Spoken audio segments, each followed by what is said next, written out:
Hello everyone, this is your teacher Miss Dopamine. Today we are going to cover the chapter of class 7, that is chapter 1, nutrition in plants. आज हम ये chapter करने वाले हैं nutrition in plant. Basically ये chapter है कि इसमें हम जानेंगे न्यूट्रिशन के बारे में। फर्स्ट थिंग फर्स्ट, कि न्यूट्रिशन जो होता है वो क्या होता है और कितने तरीके का के न्यूट्रिशन होते हैं, कितने तरीके से न्यूट्रिशन पॉसिबल है। ठीक, उसके बाद जानेंगे कि प्लांट किस तरीके का न्यूट्रिशन लेते हैं, उनको किस टाइप की चीज़ें चाहिए, किस तरीके से वो अपने न्यूट्रिशंस की पूर्ति करते हैं या कमी को पूरा करते हैं। वो सारी चीज़ें हम इस चैप्टर में जानने वाले हैं कि हम तो खाना खाते हैं, हम प्लांट्स कंज्यूम करते हैं, हमने तो प्लांट खा लिया, लेकिन वो प्लांट भी तो लिविंग ऑर्गेनिज्म है। वो कैसे बन रहा है, वो कैसे अपनी हाइट या अपने फ्रूट्स के लिए वो कहाँ से न्यूट्रिएंट मिल रहा है उसको, वो सब हम देखेंगे इस चैप्टर में। तो जो टॉपिक्स हम कवर करने वाले हैं दोज आर, सबसे पहला टॉपिक हम कवर करेंगे व्हाट इज़ न्यूट्रिशन। इसमें हम न्यूट्रिशन की डेफिनीशन एंड इम्पोर्टेंस देखेंगे। इसके बाद हम जाएंगे टाइप्स ऑफ न्यूट्रिशन, जिसमें कि दो टाइप होते हैं, one is autotrophic, another is heterotrophic. ये हम पढ़ेंगे इस स्लाइड में। इसके बाद फोटोसिंथेसिस जानेंगे, फोटोसिंथेसिस क्या होता है, प्लांट्स कैसे फोटोसिंथेसिस करते हैं और क्यों करते हैं। इसमें फोटोसिंथेसिस की डेफिनीशन एंड प्रोसेस दोनों आ जाएगा और केमिकल इक्वेशन भी। इसके बाद स्ट्रक्चर ऑफ लीफ देखेंगे कि प्लांट के जो लीव्स हैं, यहाँ पे एक लीफ बनी हुई है इस तरीके से, ये इसका क्या स्ट्रक्चर होता है, क्या इसके की पार्ट्स और फंक्शंस होते हैं, वो हम जानेंगे। इसके बाद मोड्स ऑफ न्यूट्रिशन, इसमें प्लांट्स में भी तीन तरीके के मोड ऑफ न्यूट्रिशन होते हैं, जो कि होता है पैरासिटिक, सेप्रोट्रॉपिक एंड इंसेक्टिवोरस। ये तीनों हम पढ़ेंगे। And last is nitrogen fixation, कि नाइट्रोजन फिक्सेशन क्या है और क्यों इम्पोर्टेंट है ये हम जानेंगे एंड में। अभी हम स्टार्ट करते हैं हमारे फर्स्ट टॉपिक से, दैट इज़ न्यूट्रिशन। तो न्यूट्रिशन की जो हम बात कर रहे हैं प्लांट्स में, यहाँ पे डेफिनेशन लिखी हुई है, आप इस डेफिनेशन को याद कर सकते हैं, नोट डाउन कर सकते हैं। Nutrition is the process by which organisms obtain and use food to support their growth, maintenance and repair। Nutrition basically क्या होता है, यहाँ भी हम प्लांट्स की बात नहीं कर रहे हैं, यहाँ हम सारे ऑर्गेनिजम्स की बात कर रहे हैं कि ऑर्गेनिजम्स क्या करते हैं न्यूट्रिशन की हेल्प से, अपनी ग्रोथ, अपनी मेंटेनेंस और रिपेयर को सपोर्ट करते हैं। हमारा ही ले लो फॉर एग्जांपल, ह्यूमन बॉडी की बात करते हैं, हाइट बढ़ती है उस टाइम पे बताया जाता है कि हमें अच्छा अच्छा खाना चाहिए, सारी डाइट बैलेंसली लेनी चाहिए। आप लोगों ने 6 क्लास में पढ़ा होगा, आपका फर्स्ट चैप्टर था last year, components of food. उसमें हमने जाना था कि हमें कौन कौन से कंपोनेंट्स लेने एक हेल्दी बैलेंस डाइट में इम्पॉर्टेंट है, ताकि हम अच्छे से ग्रो कर पाएँ। हमारी बॉडी में कट लग जाता है तो हमारे WBCs क्या करते हैं, वहाँ पे एक क्लॉट फॉर्म करते हैं जिससे कि ब्लड का बहना रुक जाए। तो वो सारा क्या हुआ, रिपेयर वर्क हुआ, मेंटेनेंस हुई बॉडी की। ये सारी चीज़ें किसकी हेल्प से हो रही है, न्यूट्रिशन की हेल्प से।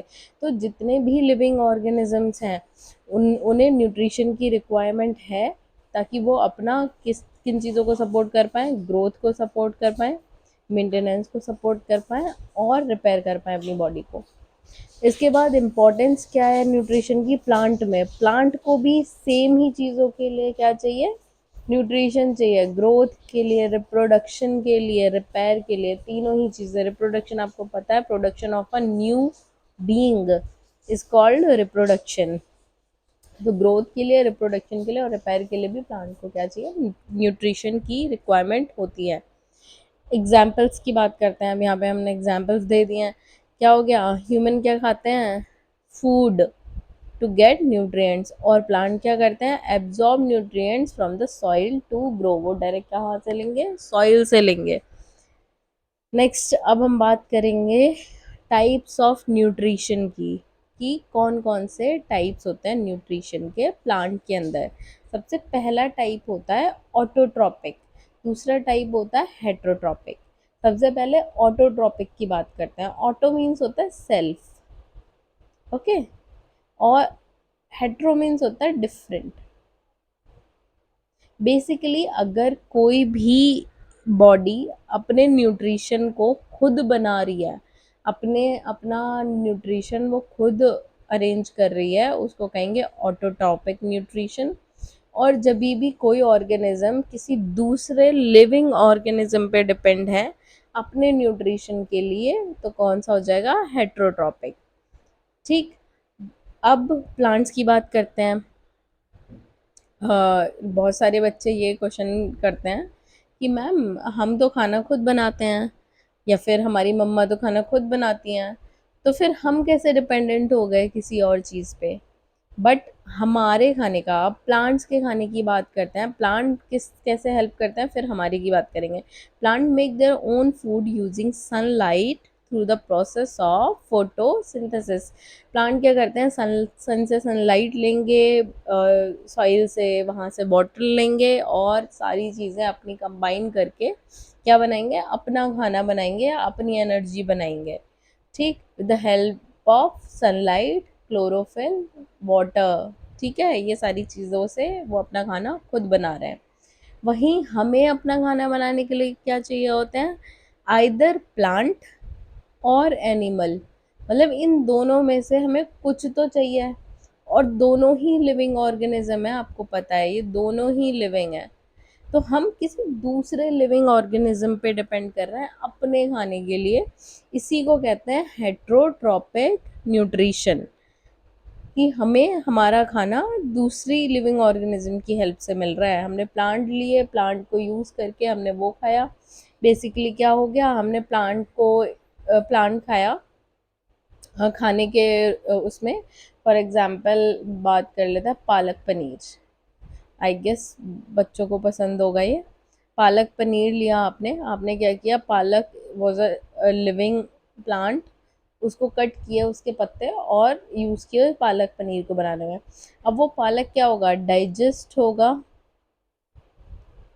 ग्लूकोज बनाएगा, सिंपल फॉर्म में जाएगा, डाइजेशन के बाद ग्लूकोज बनाएगा और हमें एनर्जी देगा। ठीक, ये हो गया हमारा डाइजेशन। वहीं प्लांट क्या करते हैं, प्लांट्स ने क्या किया, डायरेक्ट सनलाइट वाटर प्लस क्या चीज़, in the presence of chlorophyll, sunlight water इन सबको कंबाइन किया, क्लोरोफिल इन सबको कंबाइन किया, एंड एंड में क्या बना दिया इन्होंने, ग्लूकोज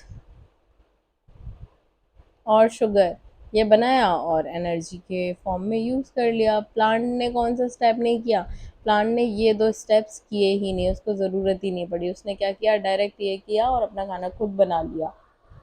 तो ये होता है स्टेप प्लांट्स के अंदर और हमारे अंदर, ये डिफरेंस है बस। अब हेटरोट्रॉपिक न्यूट्रिशन की बात करते हैं। Organisms that can not make their own food and depend on other organisms for nutrition are called heterotrophic nutrition और हेटरोट्रॉप्स। ओके, तो इसके एग्जाम्पल हो गए हमारे एनिमल्स हो गए और फंगाई और फंजाई। ठीक है, हमने देखा होगा फंगस लग जाती है चीज़ों पे, खाने की चीज़ों पे, वो कौन से होते हैं, हेट्रोट्रॉपिक, वो भी अपने खाने के लिए किसी और चीज़ के ऊपर, सामान के ऊपर डिपेंडेंट है। फॉर एग्जाम्पल मशरूम की बात कर लेते हैं। Mushroom is a kind of fungus, और वो क्या करती है, डेड और डिकेइंग ऑब्जेक्ट पे से अपना न्यूट्रिशन लेती है और वहीं पैदा हो जाती है।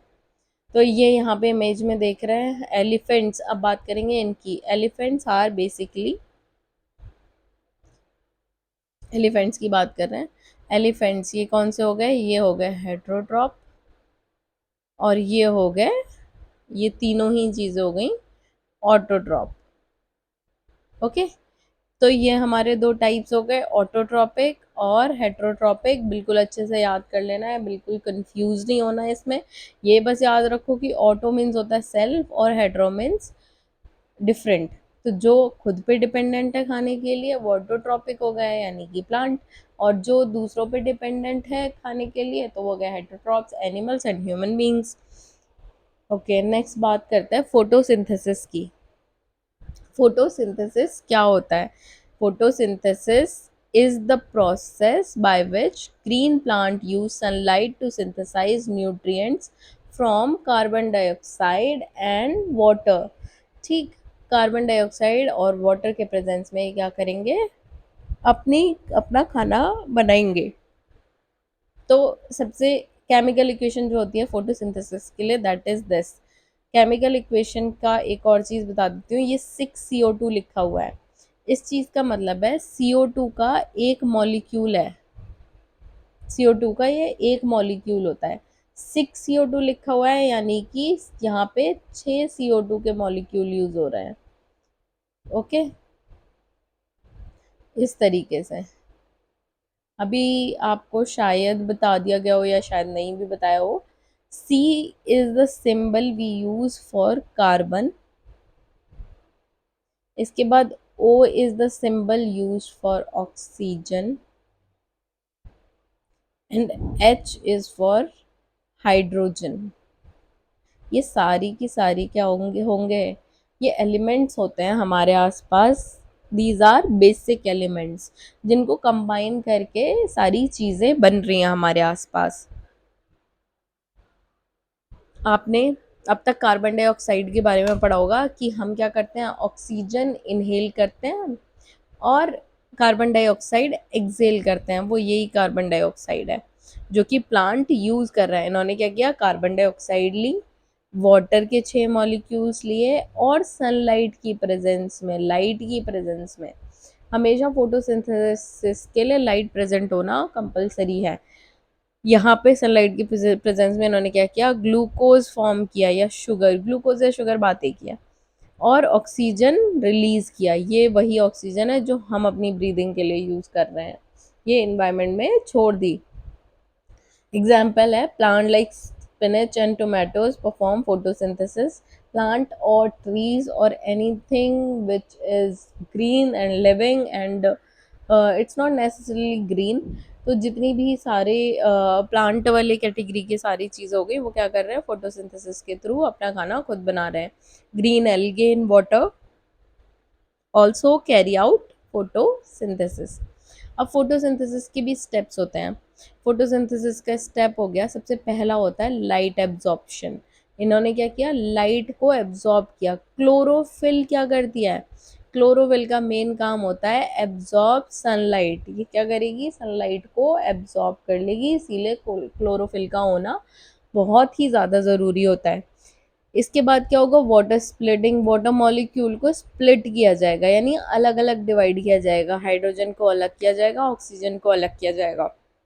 इसके बाद होता है फॉर्मेशन ऑफ ग्लूकोज। यहाँ से carbon dioxide and water are converted into glucose and oxygen में कन्वर्ट हो गए। ऑक्सीजन रिलीज, ये लास्ट प्रोसेस है, दिस इज दिस। तो यहाँ पे क्या होगा, oxygen is release in the atmosphere. In a sunny garden plant use sunlight to produce food. किसी भी सनी गार्डन में, यानी धूप वाले गार्डन जो होता है, यहाँ पे धूप आ रही हो, वो क्या करते हैं, सनलाइट यूज करके क्या करते हैं, अपना खाना खुद बनाते हैं।